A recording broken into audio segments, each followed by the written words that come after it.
ఇప్పుడు మనం 2025వ సంవత్సరం మే నెల 1వ తేదీ నుంచి 31వ తేదీ వరకు ద్వాదశ రాశుల్లో 6వ రాశి కన్యా రాశి వారి జ్యోతిష్య బలం భూత భవిష్యత్ వర్ధమానం ఎలా ఉందో గవ్వల శాస్త్ర ప్రకారం చూద్దామండి.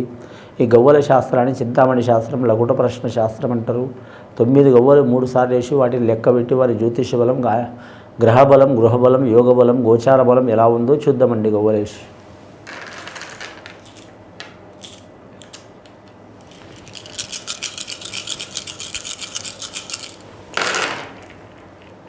ముఖ్యంగా ఈ రాశి వారి జాతకంలో పడ్డాయండి. 6 గవ్వలు పడ్డాయి.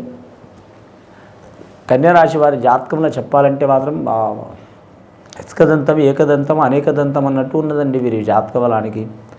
ఈ 31 రోజులు వీరి జాతక బలానికి 11 రోజులు అనుకూలంగా ఉంటే, 10 రోజులు ఇబ్బందికరంగా ఉంటే, 10 రోజులు సరిసమాన యోగ బలంగా ఉంటుంది వీరి జాతక బలానికి.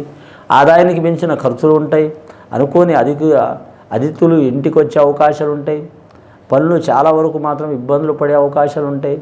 అలాగే వీరి జ్యోతిష బలంలో ఏ పనైనా సరే మాత్రం ఇబ్బందికరమైన యోగం ఉంటుంది.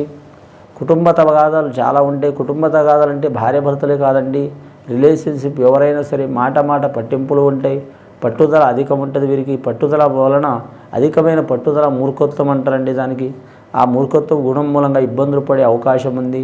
ఈ కన్యా రాశి వారు సామాన్యంగా మూర్ఖులు కారు, కానీ మాత్రం టైం దరిద్రం నెత్తి మీద వచ్చి కూర్చుంటే ఎసుంటి వారైనా సరే మాత్రం శివుడంతటి వాడు కూడా మాత్రం ఇబ్బంది పడ్డాడండి. ఏ రాశి వారైనా సరే అంతే. కానీ మాత్రం మీరు జ్యోతిష్యానికి చూడాలంటే మాత్రం అలాగని మీరు మాత్రం ఇంటికాడ కూర్చొని తిని సోమరిపోతులాగా ఉండేవారు కాదు. ఎప్పుడు మీరు మైండ్ మాత్రం చాలా వరకు ఏదో ఒక పని చేయాలి, అనుకున్నది సాధించాలి, సాధించే వరకు వదిలిపెట్టని గుణం వీరిది. కానీ ఎంత చేసినా కూడా మాత్రం ఇబ్బందికరమైన పరిస్థితి ఉంటుంది.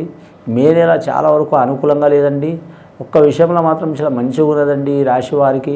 కళాకారులు, క్రీడాకారులకు మాత్రం తిరుగు ఉండదు జాతక బలంలా. కళాకారులకు మాత్రం డైరెక్టర్లు, నిర్మాతలు, నటులు, సంగీత కళాకారులు, అలాగే గీత రచయిత రాశివారు, సాంకేతిక నిపుణులు, వాళ్ళకి చాలా వరకు మంచి ఫలితాలు ఉంటాయి. క్రీడాకారులు అంటే వందలాది రకాల క్రీడలు ఉంటాయండి. మన దేశంలో కావచ్చు, ప్రపంచంలో కావచ్చు. క్రీడాకారులకు కూడా అనుకూలమైన కాలం ఉంది. వీరి జాతకంలో చూడాలంటే వ్యవసాయదారులకు కూడా నష్టం వచ్చే అవకాశాలు ఉన్నాయి, జాగ్రత్తగా ఉండాలి.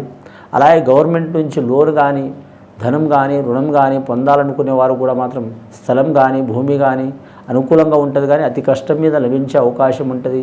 నిరుద్యోగులకు మాత్రం శుభార్తలు వినే అవకాశం చాలా తక్కువ ఉన్నదండి. స్త్రీలకు అనుకూలంగా ఉంటుంది, పురుషులకు మాత్రం అనుకూలంగా ఉండదు.